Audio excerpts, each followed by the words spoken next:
ಕನ್ನಡ ಸಾಹಿತ್ಯ ಪರಿಷತ್ ಬೆಳಗಾವಿ ಜಿಲ್ಲೆ ಮತ್ತು ಕನ್ನಡ ಸಂಸ್ಕೃತಿ ಭವನ ಕ್ಷೇಮಾಭಿವೃದ್ಧಿ ಸಂಘ ಇವರಿಂದ ಸಂಯುಕ್ತವಾಗಿ ಜ್ಯೋತಿ ದತ್ತಿ ಮೂಗಿ ಹಾಗೂ ಎಸ್ ಡಿ ಇನ್ಸಲ್ ಅವರ ಒಂದು ದತ್ತಿ ಕಾರ್ಯಕ್ರಮ ನಿಮಿತ್ತ ಇವತ್ತು ಹಮ್ಮಿಕೊಂಡ ಕಾರ್ಯಕ್ರಮದಲ್ಲಿ ಎಲ್ಲರೂ ಭಾಗವಹಿಸಿದ್ದೀರಿ. ಬಹಳ ಸಂತೋಷ ಅನ್ನಿಸ್ತು. ಹಾಗೂ ಈ ಕಾರ್ಯಕ್ರಮ ಯಶಸ್ವಿಯಾಗಿ ಜರುಗುತ್ತಂದೇ ನಾ ಹೇಳಬಯಸ್ತೇನೆ. ಜ್ಯೋತಿ ಮೂಗಿ ದತ್ತಿ ನಿಮಿತ್ತವಾಗಿ ಇನ್ಸಲದಂತರೂ ವರ್ಷ ನಾವು ಬಹುಮಾನ ಕೊಟ್ಕೊತ ಬಂದಿದ್ವಿ.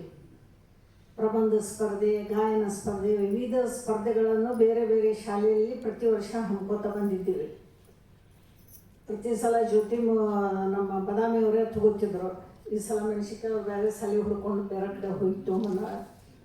ನಾನು ಹೋಗಿಲ್ಲ, ಬೇರೆ ಬೇರೆದವ್ರಿಗೆ ಒಪ್ಪಿಸಿಬಿಡ್ತೀನಿ. ನಿಮ್ಗೆ ಗೊತ್ತಿದ್ದ ಶಾಲೆ ಒಳಗೆ ಹೋಗ್ರಿ, ಸ್ಪರ್ಧಾ ಏರ್ಪಾಡು ಮಾಡಿರಿ. ಯಾಕಂದ್ರೆ ಅದಕ್ಕೆ 2-3 ದಿವಸ ಟೈಮ್ ಹಿಡಿತವೆ, ಒಂದೇ ದಿವಸ ಆಗಂಗಿಲ್ಲ. ವಿಷಯ ಕೊಟ್ಟಾಗಲಿ, ಗಾಯನ ಸ್ಪರ್ಧೆಯದ ವಿಷಯ ಕೊಟ್ಟಾಗಲಿ ಅವ್ರ ಕಡೆಯಿಂದ ಹಾಡಿಸ್ಬೇಕು. ಕ್ಲಾಸ್ ವೈಸ್ ಬಹುಮಾನ ಇದನ್ನು ತೆಗಿಬೇಕು. ಆಮೇಲೆ ಕಡೆಗೆ ಒಂದು ಆ ಶಾಲೆಯಿಂದ ಆಯ್ಕೆ ಮಾಡಬೇಕಾಗ್ತದೆ. ಈ ರೀತಿ ಒಂದು 2-3 ದಿವಸದ ಕೆಲಸ ಇರ್ತವೆ. ಅದಕ್ಕೆ ನಾವು ಹೋಗ್ತಿರಂಗಿಲ್ಲ, ನಮ್ಮ ಕಾರ್ಯದರ್ಶಿಗಳು ಮಾಡ್ತಿರ್ತಾರೆ ಯಾವಾಗಲೂ. ಈ ವರ್ಷ ಕೂಡ ಪ್ರಬಂಧ ಸ್ಪರ್ಧೆ ಏರ್ಪಡಿಸಿದ್ರು. ಬಹಳ ಯಶಸ್ವಿ ಆಯ್ತಂದ್ರೆ ನನಗೆ ಸಂತೋಷ ಅನ್ನಿಸ್ತದೆ. ಹಾಗೂ ಜ್ಯೋತಿ ಮೂಗಿ ದತ್ತಿ ನಿಮಿತ್ತ ಇವತ್ತು ನಮ್ಮ ಮಹಾನಂದ ಪರುಶೆಟ್ಟಿಯವರು ಬಹಳ ಸುಂದರವಾಗಿ ವಚನ ಗಾಯನ ಹಾಡಿ ಭಾಳ ಸಂತೋಷ ಅನ್ನಿಸ್ತೀವಿ. ಮಹಾನಂದ ಅವರಿಗೆ ತುಂಬ ಆತ್ಮೀಯ ವಂದನೆ ಸಲ್ಲಿಸ್ತೇನೆ. ಯಾಕಂದರೆ ವರ್ಷ ನಾವು ಉಪನ್ಯಾಸ ಹಿಡಿಸ್ತಿದ್ದೇವೆ. ಉಪನ್ಯಾಸ ಅವ್ರು ಮಾಡೋ ಮುಂದೆ ಯಾರ್ಯಾರು ಏನಾರ ಮಾತಾಡ್ತಿದ್ರು ಅಥವಾ ಮತ್ತೇನಾರು ನಡೀತಿತ್ತು. ಆದ್ರೆ ಇವತ್ತು ವಚನ ಗಾಯನ ನೋಡ್ರಿ, ಒಂದು ಸೂಜಿ ಬಿದ್ದರೆ ಕೇಳುವಷ್ಟು ನಿಶಬ್ದವಾಗಿ ಎಲ್ಲರೂ ಕೇಳಿದರು. ಅವರು ಕೂಡ ಅಷ್ಟು ಸುಂದರವಾಗಿ ಹಾಡಿದರು. ಇದು ಹೊಸಾದ ಅನ್ನಿಸ್ತು. ಬಹುಶಃ ನನ್ನ ಈ ವರ್ಷದ ಕೊನೆಯ ಅವಧಿ ಇದು. ನನ್ನ 2ನೇ ಅವಧಿಯ ಕೊನೆಯ ಕಾರ್ಯಕ್ರಮ ಇದೆ ದತ್ತಿ ನಿಮಿತ್ತವಾಗಿ. ಅದನ್ನು ಬಹು ಯಶಸ್ವಿಯಾಗಿ ಮಾನಂದ ಅವರು ಅದನ್ನು ದತ್ತಿ ಮಾಡಿಕೊಟ್ರು ಅಂಥೇಳಿ ಹೇಳಿ ಬಯಸ್ತೀನಿ. ಇನ್ನು ಇವತ್ತು ಕೂಡ ನನಗೆ ಪುಸ್ತಕ ಬಿಡುಗಡೆ ಅವಕಾಶ ಇತ್ತು. ಪ್ರತಿಯೊಂದು ಗೋಷ್ಠಿಯಲ್ಲಿ ನಾವು ಪುಸ್ತಕ ಬಿಡುಗಡೆ ಮಾಡ್ಕೊತ ಬಂದೆವು ಪ್ರತಿ ತಿಂಗಳು. ನಮ್ಮ ಬೆಳಗಾವಿ ಸಾಹಿತ್ಯ ಲೋಕ ಹೆಂಗಾಗ್ಯದ ಅಂದ್ರೆ ಧಾರವಾಡದವ್ರಿಗಿಂತ ಹೆಚ್ಚಾಗ್ಯದಂತ ನಾನು ಖುಷಿಗೆ ಹೇಳಿ ಬಯಸ್ತೇನೆ. ಇವತ್ತು ಧಾರವಾಡ ಜಿಲ್ಲಾ ನಮ್ಗಿಂತ ಹಿಂದೆ ಬಿದ್ದಿದೆ. ನಮ್ಮ ಬೆಳಗಾವಿ ಯಾವಾಗೂ ಕಡಿಮೆ ಇಲ್ಲ. ಹಳ್ಳಿಯಿಂದ ಬೆಳಗಾವಿ ಪಟ್ಟಣದವರೆಗೆ ವಿವಿಧ ಥರದ ಸಾಹಿತಿಗಳು ಹುಟ್ಟಿಬಿಟ್ಟಿದ್ದಾರೆ. ಈಗಾಗಲೇ ನನಗೆ ಒಂದು ಶಿಶು ಸಾಹಿತ್ಯದೊಂದು ಬಂದ್ಬಿಟ್ಟದ ನನಗೆ ಬರೆಯೋಕೆ.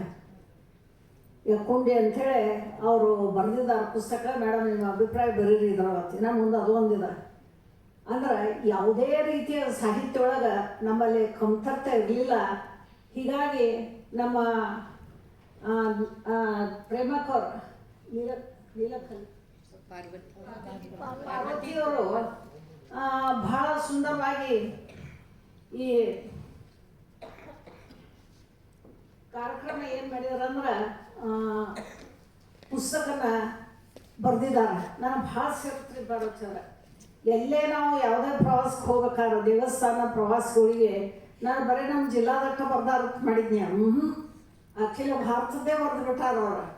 ಇನ್ನೂ ಒಂದು ವಿಶೇಷ ಏನದಂದ್ರೆ ಆ ಪುಸ್ತಕನಾಗ ನೀವು ನೋಡ್ರಿ, ಓದ್ರಿ, ಅದನ್ನ ಭಾಳ ಸುಂದರವಾದ ಪುಸ್ತಕ ಅದ. ನೀವೆಲ್ಲ ಪ್ರವಾಸ ಕೊಟ್ರೆ ನಕ್ಕಿ ನಿಮ್ಮ ಪರ್ಸಂಗ್ ಇಟ್ಕೋರಿ. ಅಷ್ಟು ಹಗರ್ನೂ ಅದ, ಅಷ್ಟು ಬರೋಬ್ಬರಿನೂ ಐತೆ ಸೈಜ್.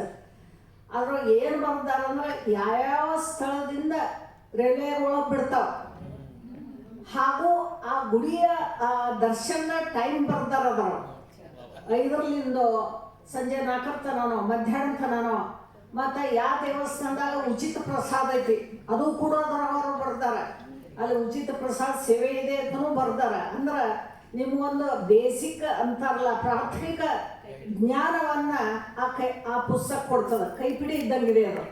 ನಿಮಗೆ ಹೆಚ್ಚಿನ ಜ್ಞಾನ ಬೇಕೋ ಆ ಗುಡಿದಂದ್ರೆ ಮತ್ತೆ ನೀವು ಹೆಚ್ಚಿನ ಪುಸ್ತಕ ತೊಗೋಬೋದು, ಆ ಮಾತು ಬೇರೆ. ಆದರೆ ಇದು ಇಂಥ ಸುಂದರ ಪುಸ್ತಕದಲ್ಲ. ಅಲ್ಲಿ ನಾವು ಎಲ್ಲಿಂದ ರೈಲ್ವೆ ಹತ್ತಬೇಕು, ಎಲ್ಲಿಂದ ಬಸ್ ಹತ್ತಬೇಕು, ಎಲ್ಲಿಗೆ ಹೋಗ್ಬೇಕು, ಎಲ್ಲಿಗೆ ಹೋದ್ರೆ ಆ ದೇವಸ್ಥಾನ ಅಲ್ಲಿಗೆ ಸಮೀಪ ಆಗ್ತೈತಿ, ಹಾಗೂ ಅಲ್ಲಿ ಪ್ರಸಾದ ವ್ಯವಸ್ಥೆ ಐತಿಲ್ಲೋ, ದರ್ಶನ ಟೈಮ ಎಲ್ಲನೂ ಬರ್ದಿರಿ, ಭಾಳ ಒಂದು ವ್ಯವಸ್ಥಿತ ಪುಸ್ತಕ ಬರ್ದಿರಿ. ಈ ರೀತಿ ಪುಸ್ತಕ ನಾ ಎಲ್ಲಿ ನೋಡಿದ್ದಿಲ್ಲ, ಇದೇ ಪ್ರಥಮ ಬಾರಿ ನೋಡ್ತಾ ಇದ್ದೇನೆ. ಮತ್ತೆ ಯಾರು ನೋಡಿದ್ರು ನನಗೆ ಗೊತ್ತಿಲ್ಲ. ಆದ್ರೆ ನಮ್ಮ ಸಾಹಿತ್ಯ ಲೋಕಕ್ಕೆ ಈ ರೀತಿ ಪ್ರಥಮವಾಗಿ ಸಿಕ್ಕಿದ ಪುಸ್ತಕ ಭಾಳ ಸುಂದರವಾಗಿ ಬಂದದ್ರಿ. ಇದೇ ರೀತಿ ಇನ್ನೂ ಬರೀರಿ, ನೀವು ಇನ್ನೂ ಪ್ರವಾಸ ಮಾಡಿರಿ, ಇನ್ನೂ ಅಷ್ಟು ಬರೀರಿ. ಪ್ರಥಮ ಪುಸ್ತಕ ಇದ್ರೂ ಕೂಡ ಚೆನ್ನಾಗಿ ಬಂದಿದೆ ಅಂಥೇಳಿ ನಾನು ಖುಷಿ ಹೇಳ್ತೇನೆ. ನಾನು ಸಾಹಿತ್ಯ ಭಾಳ ಕ್ಷಣಕ್ಕಲ್ಲ, ಆದ್ರೆ ನನಗಿದೆ ನಮ್ಮ ಪ್ರವಾಸ ಬಗ್ಗೆ ಅವರು ಬರ್ದಾರಲ್ಲ, ದೇವಸ್ಥಾನ ಬಗ್ಗೆ, ಅದು ಭಾಳ ಸೇರ್ತು. ಆ ದೇವಸ್ಥಾನದ ಕಥೆನೂ ಬರ್ದಾರ ಅವರು ಸಂಕ್ಷಿಪ್ತವಾಗಿ. ನಮಗೇನು ಇಷ್ಟು ದೊಡ್ಡ ದೊಡ್ಡ ಗ್ರಂಥ ಓದಾಕ ಒಳ್ಳೆನೂ ಇಲ್ಲ, ಅಷ್ಟು ಇದೂ ಇಲ್ಲ. ಆದ್ರೆ ಅವ್ರು ಏನು ಮಾಡ್ಯಾರ ಅಂದ್ರೆ ಪ್ರತಿ ದೇವಸ್ಥಾನದ ಚರಿತ್ರೆಯನ್ನು ಸಂಕ್ಷಿಪ್ತವಾಗಿ ಬರ್ತಾರೆ. ಅಷ್ಟಲ್ಲ, ಆ ಗುಡಿ ಯಾವಾಗ ಯಾರು ಕಟ್ಟಿದ್ರು ಅನ್ನೋದು ಅದ್ರಾಗ ತೋರಿಸ್ಕೊಟ್ಟಿದ್ದಾರೆ ಅವರು.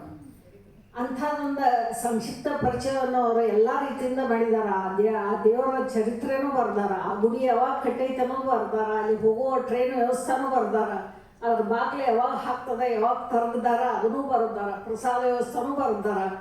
ಅದನ್ನು ಆ ಪುಸ್ತಕ ಅದನ್ನು ಹೇಳೋಕ್ಕೆ ನಾನು ಇಲ್ಲಿ ನಿಜ್ಞಾನ ಅದನ್ನು ಭಾಳ ಸೇರ್ತು. ತಮಗೂ ಎಲ್ಲ ಅನುಕೂಲ ಆಗಲಿ ಅಂಥೇಳಿ ನಾ ಯಾವಾಗ ಹೊಂಟ್ರೆ ನಕ್ಕಿ ನಿಮ್ಮ ಪುಸ್ತಕ ತೊಗೊಂಡು ಹೋಗ್ತೀನಿ. ನಾಳೆ ಈಗ ಹೇಳ್ತಾ ಇದೇ ರೀತಿ ಮುಂದೆ ಅವರು ಬಹುಶಃ ನಂದು ಈ ಜ್ಯೋತಿ ಮುಗಿಯೋರು ಇನ್ನೂ 2-3 ದತ್ತಿ ಅದಾವ ನಮ್ಮ. ಅವು ಮುಂದಿನ ತಿಂಗಳು ಆಗ್ತವೆ. ಆದ್ರೆ ಬೆಳಗಾರ ದತ್ತಿ ಒಂದಿದೆ, ಹೆಸರು ಇನ್ನೂ ಮೆನ್ಷನ್ಗೆ ಇನ್ನೂ 3 ದತ್ತಿ ಅದಾವ. ಆದ್ರೆ ಈ ಜ್ಯೋತಿ ಮುಗಿ ಹಾಗೂ ಇನ್ಸಲ್ ಅವ್ರದ್ದು ನಾನು ಅವಧಿಯೊಳಗೆ ಇದೇ ಕೊನೆಯದು ಅಂತ ಹೇಳ್ತಾ, ಮುಂದೆಯವರು ಕೂಡ ಇದೇ ರೀತಿ ಒಂದು ಸುವ್ಯವಸ್ಥೆ ರೀತಿಲಿ ಈ ದತ್ತಿ ನಿಧಿಗಳನ್ನು ಮಾಡ್ಕೊಂತ ಹೋಗ್ಲಿ, ಅಲಕ್ಷಿತನ ಮಾಡ್ಬಾರ್ದು ಅವರು. ಆಮೇಲೆ ಇನ್ನೂ ಒಂದು ವಿಶೇಷ, ಈ ಯಾವುದೇ ದತ್ತಿ ನಿಧಿಗೆ ನಾವು ಇಟ್ಟ ರೊಕ್ಕನ ಬೆಂಗಳೂರದಾಗ ನಾವು ದತ್ತಿ ನಿಧಿ ಸಲುವಾಗಿ ಇಟ್ಟೇವೆ ಅಂದ್ರೆ ನಮ್ದು ರೊಕ್ಕಲ್ಲ, ಅದು ಇವತ್ತಿನ ಮಟ್ಟ ಅವರು ಬಡ್ಡಿ ರೂಪವಾಗಿ ನಮಗೆ ವಾಪಸ್ ಕೊಡ್ತಾರೆ, ದತ್ತಿ ನಿಧಿ ಮಾಡಿರ್ತಾರೆ. ಈ ಸಲ ಅಂತರೂ ನಮ್ಮ ಜೋಶಿ ಅಣ್ಣವರು ಒಂದೇ ಒಂದು ನ್ಯಾಯ ಪೈಸಾ ದತ್ತಿ ನಿಧಿ ಕೊಟ್ಟಿಲ್ಲ. ಆದರೂ ನಾವು ನಡ್ಸ್ಕೊತಾ ಬರ್ತಾ ಇದ್ದೀವಿ. ಯಾಕಂದ್ರೆ ಮಾಡಬೇಕನ್ನೋದು ನನ್ನೊಂದು ಅಭಿಲಾಷೆ, ಅದನ್ನು ಮಾಡ್ತಾ ಬಂದೀನಿ. ಇನ್ನೂ ಯಶಸ್ವಿ ಆಗಲಿ ಅಂಥೇಳಿ ನಾನು ಮುಂದಿನವರು ಕೂಡ ಇದೇ ರೀತಿ ಒಂದು ಆಸಕ್ತಿಯಿಂದ ಮಾಡಲಿ ಅಂತ ಹೇಳ್ತಾ, ಯಾಕಂದ್ರೆ ನಮ್ಮ ತಿಂಗಳ ಕಾರ್ಯಕ್ರಮ ಇರ್ತಾವೆ ಕನ್ನಡ ಭವನದಿಂದ. ಆ ಕಾರ್ಯಕ್ರಮದ ಜೋಡಿ ಅವ್ರು ಜೋಡಿಸ್ಕೊಂತ ಹೋದ್ರೆ ಅವರಿಗೂ ವಜ್ಜೆ ಆಗೋದಿಲ್ಲ. ಸ್ವಲ್ಪ ಮಟ್ಟಿಗೆ ಮೈ ಮೇಲೆ ಖರ್ಚು ಬರ್ತದೆ, ಬರಲಿ, ಆದ್ರೆ ಹೆಚ್ಚಿನ ವಜ್ಜೆ ಆಗಂಗಿಲ್ಲ ಅಂತ ಹೇಳ್ತಾ ಮುಂದೆ ಮಾಡ್ಕೊಂತ ಹೋಗ್ಲಿಕ್ಕೆ ಸ್ವಲ್ಪ ಮಂದಿ ಬಂದಿರಿ, ಖರೆ ಭಾಳ ಖುಷಿ ಅನ್ಸಾಗ್ತದೆ.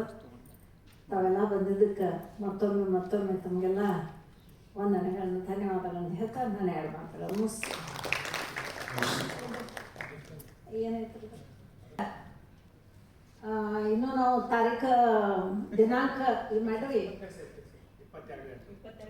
ಅವತ್ತು ನೋಡ್ರಿ ಇದು ಬರ್ತೈತೆ ಪಂಚಮಿ 22 ಆಗಸ್ಟ್ ಅಂದು ತಿಂಗಳ ಕಾರ್ಯಕ್ರಮದಾಗ ನಮ್ಮ ಶೈಲಾ ಬಿಂಗಿಯವರು 2 ನಾಟಕ ಆಡಿಸ್ತಾ ಇದ್ದಾರೆ.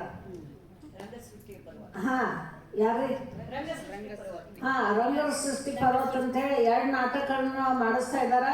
ಆ 2 ನಾಟಕಗಳ ನಡುವಿನಲ್ಲಿ ನಮ್ಮ ಭಾರತೀಯ ಮಠದ ಕೂಡ ಒಂದು ಕಾರ್ಯಕ್ರಮ ಕೊಡ್ತಾ ಇದ್ದಾರೆ. ಭಾಳ ಸುವ್ಯವಸ್ಥಿತವಾಗಿ ಕಾರ್ಯಕ್ರಮ ನಡೀತಾ ಇದೆ. ಈಗ ಬಂದಷ್ಟು ಜನ ಬಂದರೂ ನನಗೆ ನಡೀತವೆ, ಬರ್ರಿ, ತಮ್ಮ ಜೊತೆಗೆ ಮತ್ತಷ್ಟು ಜನ ಕರ್ಕೊಂಡು ಬಂದ್ರೆ ತೀರಾ ಚಂದ ಅಂತ ಹೇಳ್ತಾ ನಾನು 2 ಮಾತುಗಳನ್ನು ಮುಗಿಸ್ತೇನೆ. ಸಲ್ಲಿಸ್ತಾ ಇದೀಗ ಮುಂದುವರೆದ ಕಾರ್ಯಕ್ರಮವಾಗಿ ನಕ್ಕು ಹಗುರಾಗಿರಿ ಅನ್ನತಕ್ಕಂಥ ಕಾರ್ಯಕ್ರಮ ಹಾಸ್ಯಕೂಟ ಈ ಒಂದು ಸಂಸ್ಥೆ ವತಿಯಿಂದ ಹಮ್ಮಿಕೊಳ್ಳಲಾಗ್ತಾ ಇದೆ. ಇದರ ಸಂಚಾಲಕರಾಗಿರ್ತಕ್ಕಂಥ ಶ್ರೀ ಗುಂಡೇನಟ್ಟಿ ಮಧುಕರ್ ಸರ್ ಅವರು, ಅದೇ ರೀತಿಯಾಗಿ ಸರ್ವ ಹಾಸ್ಯಕೂಟದ ಬಳಗ ಸೇರಿ ಈ ಒಂದು ಕಾರ್ಯಕ್ರಮವನ್ನು ಮುಂದುವರಿಸಬೇಕಾಗಿ ಅವರಲ್ಲಿ ಕೇಳ್ಕೊಳ್ತಾ, ಇದೀಗ ಶ್ರೀ ತಾನಾಜಿಯವರು ಈ ಕಾರ್ಯಕ್ರಮವನ್ನು ಮುಂದುವರಿಸಬೇಕಾಗಿ ಅವರಲ್ಲಿ ಕೇಳ್ಕೊಳ್ತೇವೆ. ಶ್ರೀ ತಾನಾಜಿ ಹಾಸ್ಯಕೂಟ.